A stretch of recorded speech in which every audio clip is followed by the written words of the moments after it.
Hi hello இன்றைக்கி என்ன recipe பார்க்க போகிறோம் பார்த்தீங்கன்னா டியூட்டி ஃப்ரூட்டி கேக் தாங்க. வாங்க எப்படி செய்கிறதுன்னு பார்க்கலாம். இதுக்கு நான் டியூட்டி ஃப்ரூட்டி ஒரு 1/3 கப் அளவு எடுத்திருக்கேன். அதை ஒரு பவுலில் சேர்த்துட்டு அது கூடவே ஒரு டீஸ்பூன் அளவு மைதா மாவு சேர்த்து நல்லா மிக்ஸ் பண்ணிக்கலாம். இப்படி சேர்க்கும் போது நமக்கு அடியில் போய் தங்காது டியூட்டி ஃப்ரூட்டி.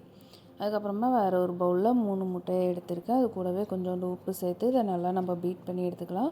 ஒயிட்டும் எல்லோவும் நல்லா மிக்ஸ் ஆகி வரணும், அந்தளவுக்கு நம்ம நல்லா பீட் பண்ணிக்கலாம். இப்போ இது கூடவே 1/2 கப் சர்க்கரை நான் எடுத்திருக்கேன். பவுட்ரு பண்ணி சேர்க்கறதுனாலும் சேர்க்கலாம், நீங்கள் கையில் விஸ்க் வச்சு பண்ணுறீங்கன்னா பவுட்ரு பண்ணியே சேர்த்துக்கோங்க. இது கூடவே நல்லா ஒரு ஸ்பூன் வெனிலா எசன்ஸ் சேர்த்து மூணுத்தையும் நல்லா மிக்ஸ் பண்ணி எடுத்துக்கிறேன். அப்புறமா இது கூடவே 1/4 கப் அளவு எண்ணெயும் சேர்த்துட்டு ஒரு வாட்டி நல்லா மிக்ஸ் பண்ணி எடுத்துக்கலாம். நல்லா மிக்ஸ் பண்ணதுக்கப்புறமா இப்போ ட்ரை இன்க்ரீடியன்ட்ஸ் சேர்க்க போகிறோம்.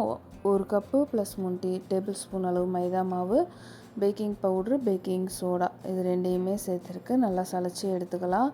சளிச்சதுக்கப்புறமா இதை கட் அண்ட் ஃபோல்ட் மெத்தடில் நம்ம மிக்ஸ் பண்ண போகிறோம். ரொம்ப ஸ்பீடாலாம் கிண்டாமல் கட் அண்ட் ஃபோல்ட் மெத்தட்லேயே மிக்ஸ் பண்ணி எடுத்துக்கலாம். இது கூட கன்சிஸ்டன்சி அட்ஜஸ்ட் பண்ண பால் சேர்த்து நம்ம மிக்ஸ் பண்ணி எடுத்துக்கலாம். இப்போ இதெல்லாம் நல்லா மிக்ஸ் பண்ணியாச்சு. இந்த ஸ்டேஜில் இப்போ நம்ம டியூட்டி ஃப்ரூட்டியை ஆட் பண்ணிவிட்டு நம்ம மிக்ஸ் பண்ணி எடுத்துக்கலாம். எந்த டின்னில் நம்ம பேக் பண்ண போகிறோமோ அதில் பட்டர் ஷீட்டு போட்டு நான் எடுத்து வச்சுருக்கேன். பேட்டரை நம்ம பட்டர் ஷீட் போட்டு வச்சுருக்க டின்னில் ஊற்றிடலாம். எல்லாத்தையுமே ஊற்றிட்டு இதை நல்லா ஒரு வாட்டி டேப் பண்ணிவிட்டு அதுக்கப்புறமா டூத் பிக்கை வச்சு ஏர் பபிள்ஸ்லாம் இருந்தால் நம்ம ரிமூவ் பண்ணி விட்டுறலாம்.